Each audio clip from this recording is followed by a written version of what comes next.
हिमालय की नदियां। भारत की नदियों को अध्ययन की सुविधा की दृष्टि से दो भागों में बांटकर अध्ययन किया जा सकता है। प्रायद्वीपीय भारत की नदियां। हिमालय की नदियां। हिमालय की नदियों को तीन भागों में विभाजित किया गया है। सिंधु नदी तंत्र। गंगा नदी तंत्र। ब्रह्मपुत्र नदी तंत्र। हिमालय पर प्रवाहित होने वाली तीन ऐसी नदियां हैं जो हिमालय के उत्थान से पूर्व भी उस स्थान पर प्रवाहित होती थीं। ऐसी नदियों को पूर्ववर्ती नदियां कहते हैं। पूर्ववर्ती से आशय यह है कि ये तीनों नदियां हिमालय के उत्थान से भी पहले तिब्बत के मानसरोवर झील के पास से निकलती थीं और टेथिस सागर में अपना जल गिराती थीं। ये तीन पूर्ववर्ती नदियां निम्नलिखित हैं। सिंधु नदी। सतलज नदी। ब्रह्मपुत्र नदी। आज जिस स्थान पर हिमालय पर्वत का विस्तार है वहां पहले टेथिस सागर का विस्तार था, जिसे टेथिस भूसन्नति भी कहते हैं। जब टेथिस भूसन्नति से हिमालय का उत्थान प्रारंभ हुआ तो इन नदियों ने न तो अपनी दिशा बदली और न ही अपना रास्ता छोड़ा, बल्कि ये तीनों नदियां हिमालय के उत्थान के साथ साथ हिमालय को काटती रहीं, अर्थात अपने घाटियों को गहरा करती रहीं, जिसके परिणाम स्वरूप इन तीनों नदियों ने वृहद हिमालय में गहरी और संकरी घाटियों का निर्माण कर दिया, जिसे गोर्ज अथवा आई आकार की घाटी या कैनियन भी कहते हैं। उदाहरण के लिए सिंधु गोर्ज जम्मू कश्मीर में गिलगिट के समीप सिंधु नदी पर, शिपकिला गोर्ज हिमाचल प्रदेश में सतलज नदी पर, दिहांग गोर्ज अरुणाचल प्रदेश में ब्रह्मपुत्र नदी पर। सिंधु नदी तंत्र। हिमालय क्षेत्र की तीनों पूर्ववर्ती नदियां अर्थात सिंधु, सतलज और बाराहा मापातारा अतारारा शटारा यह नदियां हैं, अर्थात ये तीनों नदियां तीन देश से होकर प्रवाहित होती हैं। सिंधु नदी चीन, भारत, पाकिस्तान। सतलज नदी चीन, भारत, पाकिस्तान। ब्रह्मपुत्र नदी चीन, भारत, बांग्लादेश। सिंधु नदी तंत्र की मुख्य नदी सिंधु नदी है। सिंधु नदी के बाएं तट पर आकर मिलने वाली 5 प्रमुख सहायक नदियों का क्रम इस प्रकार है: झेलम, चिनाब, रावी, व्यास और सतलज। सिंधु नदी तंत्र में 2 नदियां तिब्बत के मानसरोवर झील से निकलती हैं। सिंधु नदी। सतलज नदी। सिंधु नदी तंत्र की एकमात्र नदी झेलम नदी जम्मू कश्मीर राज्य से निकलती है। सिंधु नदी तंत्र की शेष 3 नदियां चेनाब, रावी और व्यास हिमाचल प्रदेश से निकलती हैं।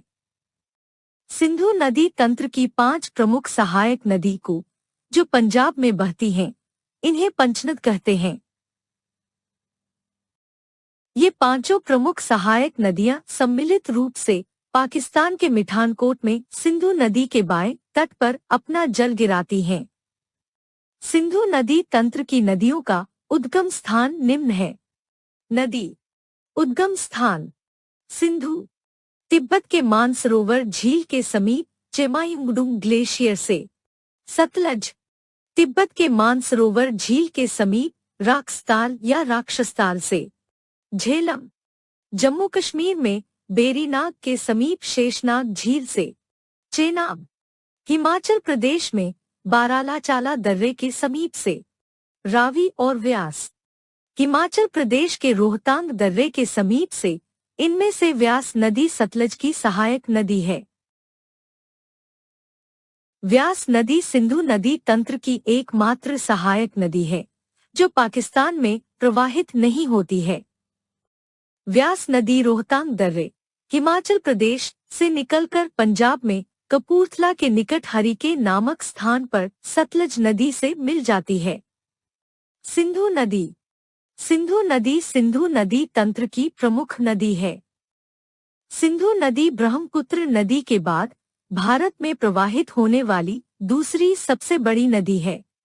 नोट: भारत में प्रवाहित होने वाली 6 सबसे लंबी नदियों का क्रम इस प्रकार है।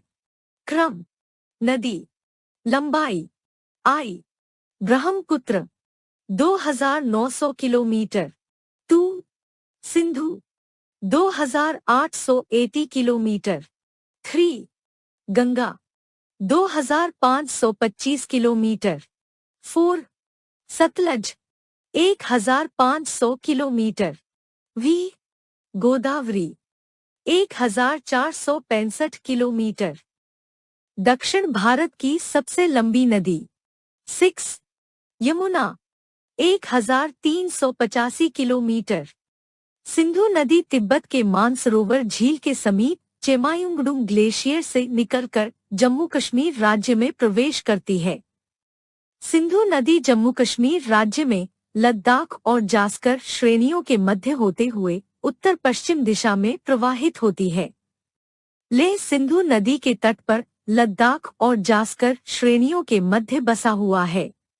सिंधु नदी गिलगिट के समीप गहरे गॉर्ज का निर्माण करती है, जिसे सिंधु गॉर्ज कहते हैं। गिलगिट के समीप ही सिंधु नदी दक्षिण की ओर मुड़ती है और पाकिस्तान में प्रवेश कर जाती है। झेलम नदी। झेलम नदी जम्मू कश्मीर में बेरीनाग के समीप शेषनाग झील से निकलती है और श्रीनगर से होते हुए वुलर झील में मिल जाती है। झेलम नदी वुलर झील से आगे भारत पाकिस्तान सीमा के साथ साथ प्रवाहित होती है। इसके पश्चात झेलम नदी पाकिस्तान में प्रवेश कर जाती है। झेलम नदी कश्मीर घाटी से होकर प्रवाहित होती है। कश्मीर घाटी एक समतल मैदान है।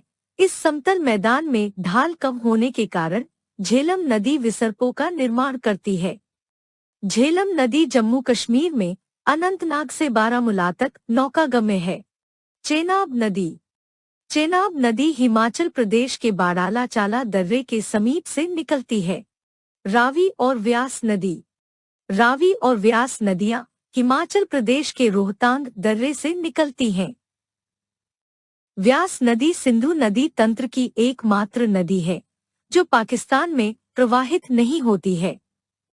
व्यास नदी रोहतांग दर्रे से निकलकर पंजाब में कपूरथला के निकट हरिके नामक स्थान पर सतलज नदी से मिल जाती है। सतलज नदी। सतलज नदी तिब्बत के मानसरोवर झील के समीप राक्सताल से निकलती है और हिमाचल प्रदेश में शिपकिला दर्रे के समीप से प्रवेश करती है। सतलज नदी हिमाचल प्रदेश में शिपकिला गॉर्ज का निर्माण करती है। भारत में सतलज नदी 2 राज्यों हिमाचल प्रदेश एवं पंजाब से होकर प्रवाहित होती है। सतलज नदी सिंधु नदी के शेष 4 नदियों का जल लेकर सम्मिलित रूप से पाकिस्तान के मिठानकोट में सिंधु नदी से बाईं तट पर मिल जाती है। पंचनद के अलावा कुछ अन्य छोटी नदियां भी हैं जो सिंधु नदी से बाईं तट पर मिलती हैं। इनमें से ज्यादातर नदियां जम्मू कश्मीर राज्य में प्रवाहित होती हैं। ये नदियां हैं जास्कर, श्यांग, शिगार और गिलगिट। सिंधु नदी से दाहिने तट पर मिलने वाली कुछ अन्य सहायक नदियां हैं श्योक, काबुल, कुर्म और गोमद। सिंधु नदी जल समझौता। सिंधु नदी जल समझौता 1960 ही में भारत और पाकिस्तान के बीच हुआ था। इसके तहत सिंधु नदी तंत्र के पश्चिम के 3 नदियों सिंधु, चेनाब और झेलम के जल का 80% प्रयोग पाकिस्तान करेगा और 20% जल का उपयोग भारत करेगा। साथ ही सिंधु नदी तंत्र के पूर्वी तट के 3 नदियों व्यास, रावी और सतलज के जल का 80% उपयोग भारत करेगा और 20% जल का उपयोग पाकिस्तान करेगा। टैग्स। हिमालय